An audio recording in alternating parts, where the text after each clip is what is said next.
Welcome friends, क्या कभी आपने सोचा है कि जो आपका फार्मासिस्ट, आपका डॉक्टर आपको पर्ची लिख के देता है, आपको प्रिस्क्रिप्शन लिख के देता है, उस पर कुछ शॉर्ट फॉर्म में कुछ वर्ड लिखे होते हैं, उनका मतलब क्या होता है। तो चलिए शुरू करते हैं।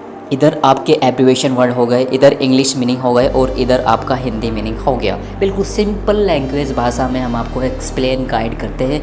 जैसे कि अगर किसी भी मेडिसिन ड्रग्स के साथ में डॉक्टर ओडी लिख के देता है तो उसका मतलब होता है, ओडी का मतलब होता है वंस ए डे, दिन में एक बार आपको मेडिसिन टैबलेट ड्रग्स लेनी होती है। BID का मतलब होता है ट्वाइस ए डे, दिन में 2 बार लेनी होती है। TID का मतलब होता है ट्राइस ए डे, दिन में 3 बार लेनी होती है। QID का मतलब होता है 4 टाइम्स ए डे, दिन में 4 बार लेनी होती है।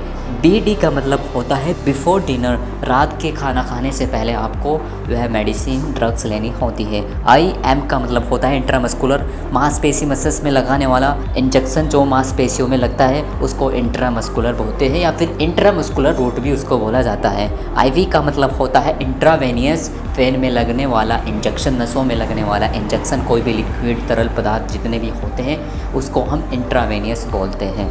आगे बढ़ते हैं। ID का मतलब होता है इंट्राडर्मल रूट, त्वचा के अंदर दिए जाने वाला इंजेक्शन जो त्वचा के ऊपरी हिस्से में लगाया जाता है उसको इंट्राडर्मल इंजेक्शन, इंट्राडर्मल रूट बोला जाता है। Q4H का मतलब होता है एवरी 4 आवर्स, आप हर 4 घंटों में उस मेडिसिन को, किसी भी प्रकार की ड्रग्स को दे सकते हो। QOD का मतलब होता है एवरी अदर डे, एक दिन छोड़कर आपको वह मेडिसिन लेनी होती है, आपको प्रिस्क्राइब करनी होती है। MG का मतलब होता है मिलीग्राम, G का मतलब होता है ग्राम, INJ का मतलब होता है इंजेक्शन, BP का मतलब होता है ब्लड प्रेशर, CTS का मतलब होता है CT स्कैन।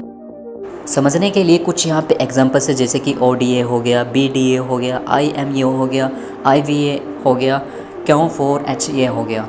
यह इसका पार्ट 2 है। एब्रीवेशन हो गया, इंग्लिश मीनिंग हो गया, हिंदी मीनिंग हो गया। MRI का मतलब होता है मैग्नेटिक रेजोनेंस इमेजिंग, जो कि शायद आपने देखी भी होगी। उसका नीचे एक फ़ोटो है, मैं आपको दिखा दूंगा उस मशीन का, जिसमें किसी भी पेशेंट की MRI कराई जाती है, की जाती है। उसका मैं आपको फ़ोटो भी दिखाऊंगा नीचे, थोड़ा एग्जाम्पल के साथ मैं आपको थोड़ा एक्सप्लेन करूँगा। D5W का मतलब होता है 5% डेक्सट्रोज इन वाटर, जो कि आपको लगाया जाता है, आपके इंट्रावेनियस के थ्रू लगाया जाता है। D5NS का मतलब होता है dextrose 5% in normal saline. NS का मतलब होता है नॉर्मल सलाइन। RX का मतलब होता है प्रिस्क्रिप्शन। प्रिस्क्रिप्शन अगर आसान भाषा में बोला जाए, प्रिस्क्रिप्शन मतलब कि जो डॉक्टर नॉर्मली आपको पर्ची लिख के देता है, जिस पे मेडिसिन लिख के देता है, उसी को हम प्रिस्क्रिप्शन बोलते हैं। मेन पार्ट यही होता है। TSP का मतलब होता है टी स्पून, चाय का चम्मच, उसको हम बोलते हैं टी स्पून, चाय का चम्मच। UTI का मतलब होता है यूरिनरी ट्रैक्ट इन्फेक्शन। MCG का मतलब होता है माइक्रोग्राम। इसमें आप कंफ्यूज मत होना। ML का मतलब होता है मिलीलीटर और MM का मतलब होता है मिलीमीटर। XRAY का मतलब होता है एक्स रेडिएशन, जो कि हम चेस्ट का करते हैं। जब आपके चेस्ट में म्यूकस बनने लगती है तो जब ये एक्सरे किया जाता है, कराया जाता है। US का मतलब होता है अल्ट्रासाउंड।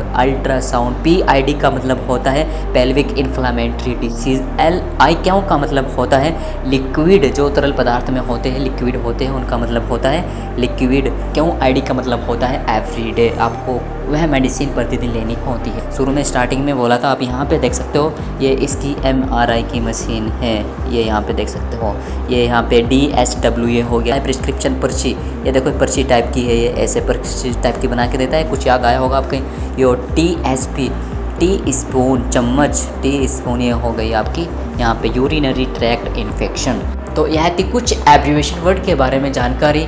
जैसे कि आप लोग जानते हो कि मेरा नाम समीर है और मैं एक फार्मासिस्ट हूँ। मैं आपको इस चैनल पर pharmacy, medicine, patient disease, patient care से रिलेटेड जितनी भी जानकारी होती है आपको सिंपल लैंग्वेज में आपको मैं गाइड करता हूँ। अगर आप भी pharma, D pharma, BSc nursing जैसे किसी भी प्रकार के स्टूडेंट हैं तो यह चैनल आपके लिए बहुत ज़्यादा इंपॉर्टेंट होने वाला है। हमारा उद्देश्य सिर्फ यह है कि मेडिकल नॉलेज को आसान भाषा में हर स्टूडेंट और बिगनर्स तक पहुँचाया जाए। आप भी इस लर्निंग जर्नी का हिस्सा बन सकते हो। इस वीडियो को अपने फ्रेंड के साथ में शेयर करके, वीडियो को लाइक करके और चैनल को सब्सक्राइब करके।